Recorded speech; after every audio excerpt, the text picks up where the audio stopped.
Good afternoon, everybody. You guys know what time it is? Another Commute Chat.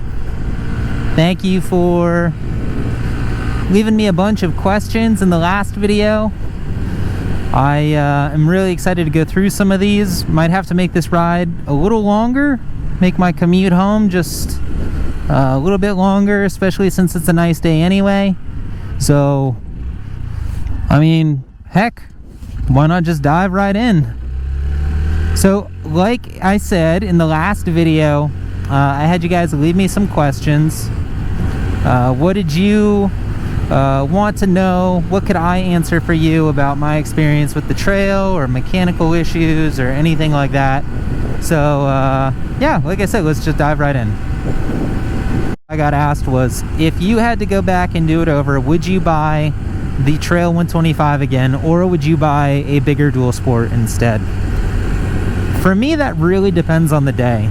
There's days where, you know, I absolutely adore my trail every single day, but there's days where I really do wish I could go a little bit faster. Like 5 to 10 miles per hour faster would really do that for me.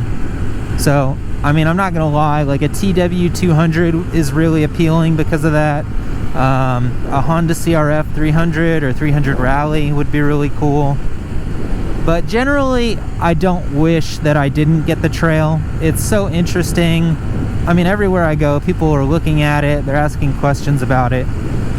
I probably wouldn't be making these videos if I hadn't gotten this, so I'm really glad that I got it.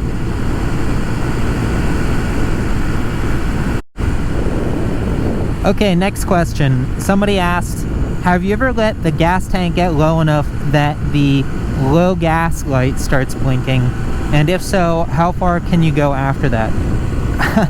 Ironically, I let it get that low yesterday. I had, according to my odometer, I had about 110 miles in. We know my odometer's off by about 6 miles or something like that. I just noticed my blinker's been flashing this whole time. So I probably went about 100 miles, and I would say that I was definitely good for another 10. I rode from work basically back to my apartment, and I was okay, but I was a little nervous about it the whole time, but I knew that it wouldn't take much gas to get home. So I have done it. I don't recommend doing it, but if you do, I think that the reserve probably gives you 5 to 10 miles of gas. So if you're going to do a longer trip, make sure you have some auxiliary fuel with you, some sort of can or a tank. And we're going to pass the usual turn, and we're going to keep going so that I can answer everybody's question, and I'll show you the long way to commute back to my home. Moving on to another question. I was asked, have you ever experienced a mechanical issue while you're out riding, specifically a flat tire? No, not as of yet. I have not gotten a flat. I would knock on wood if there was any available here on this dash, but there is not. I have not gotten a flat tire while riding, and I have not had any major mechanical issues. I have noticed that the chain was very slack on one of my rides, but fortunately I was close enough to home to adjust that. I will say that I do, on any long trip, travel with tools and a spare tube and tire spoons. And then I also carry a little 2-ounce bottle of Stan's No Tubes, which is a company that makes sealant for mountain bike tires. I carry a little 2-ounce bottle of their sealant to put into a tube should I have to change it, just as an added backup. So that would be obviously using a valve core removal tool, which I have from you know, all the cycling stuff that I do. So really important to carry all those tools with you, but like I said, fortunately I haven't experienced that yet.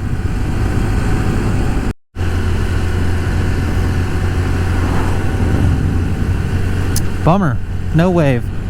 Alright, somebody else asked me, do you think that Honda is going to release any other colors in the US for 2022 or upcoming years?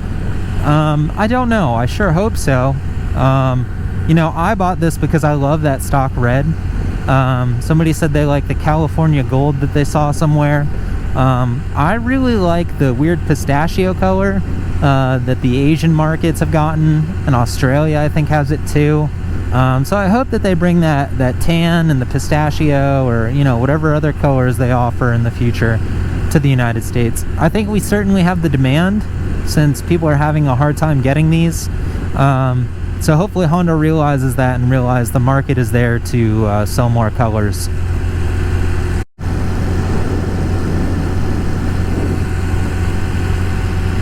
Somebody else asked, in one of your previous videos you talked about knowing that a dirt road was ahead. What mapping software are you using? I'm using, so it's kind of a two-part answer. I'm using Strava maps to create routes. Strava is an app that a lot of cyclists use, and if you make an account, you can make routes. And basically what it does is it lays down a heat map. So it's using the GPS files from all public GPS files that people have made and uploaded to that site, and it's laying those over so that you can see where cyclists have ridden. And usually, especially right now, the big thing in the cycling world is gravel riding. So I'm able to identify, like on Google Maps, what looks like a dirt road or where dirt roads start, and then I'm going over to Strava and looking and using that to plot my course. From there, I'm uploading the map from Strava, my finished course, as a GPX file, either directly to my Garmin or through the Garmin app to my Garmin 520 Plus. The Garmin 530 has replaced that, and they're fairly inexpensive. They're about $300, and it gives turn-by-turn direction, and it's really super good. I don't need a bigger map than that. I'm also using offline maps from Ride with GPS. If you're going to be out in the woods and not have any service, I highly recommend having offline maps available to you for your own safety and for your own comfort, so that you know where you're going regardless if you have service or not.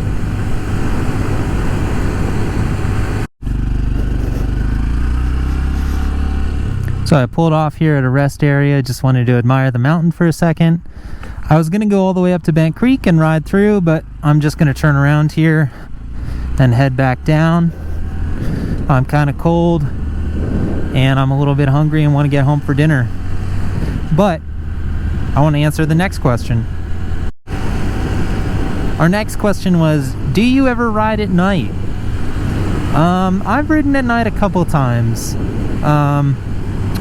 The thing I'll say is, as you can see in this tunnel right now, the headlight is not especially bright. It's LED and it gives you some good vision, but if I was going to ride at night, I would definitely want some auxiliary lights, and so far it's not something I've had to do. I've done it on the way home from work in the the winter months, but I haven't done any super long rides with this thing in the dark. It's just not something I'm super comfortable with doing. I was also asked, do you travel with the owner's manual underneath the seat? No, I don't. I think that maybe, again, on like a long ride, I probably would. But I have not traveled with it under my seat so far, and I don't on a regular basis. I'm not exactly sure how useful that would be. I think if I was going to travel with something long distance, I'd want to have a copy of the service manual in case any weird mechanical issue came up. Although the owner's manual definitely does walk you through some of the more basic maintenance and service items. Another user asked, what is your camera setup? I'm using a GoPro Hero 9. And I'm using I think the company is Dango, and it's a helmet clamp. It's not a permanent GoPro mount, which is nice. I can take it off whenever I choose. And I have the GoPro on that, and I'm using a Sony Lavalier microphone. It had a 1.2 meter long cord, but I've wrapped that with Velcro and keep that strapped to the actual GoPro mount. I'm going to do another follow-up video in the future here about my media setup and what settings I'm using on my GoPro, in case you want to copy me and do what I'm doing. and I'll put a whole bunch of Amazon affiliate links for that too, so that if you guys want this, you can check that out and buy those items. Lots of people out hiking today. I gotta say, it was pretty nice when this was all closed during the winter time. You could come out here with your bike and go for a nice ride, or go for a walk or a jog on the parkway without having to worry about traffic. You can see that there's no shoulder, so if you're a cyclist, you know, you're always taking that risk. And same thing if you're a runner or a hiker. The Mountains to Sea Trail runs along this whole thing, so that makes it a little better for a hiker or a runner if you're into trail running.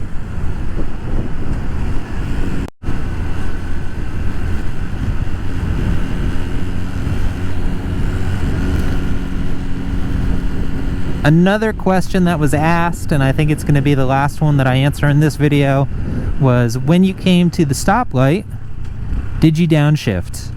It's a little hard to tell because my microphone obviously only captures my voice.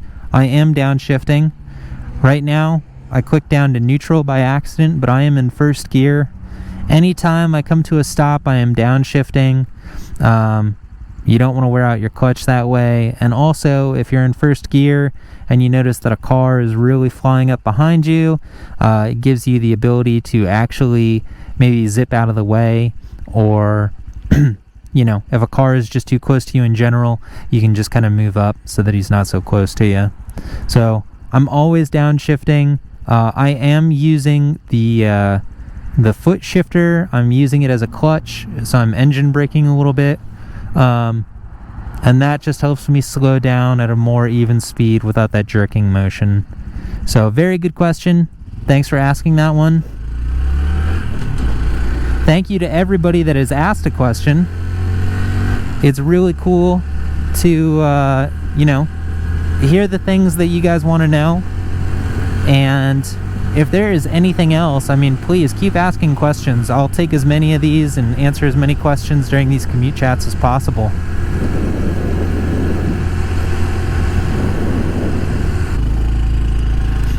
Well, alright guys, I am back here at my apartment complex.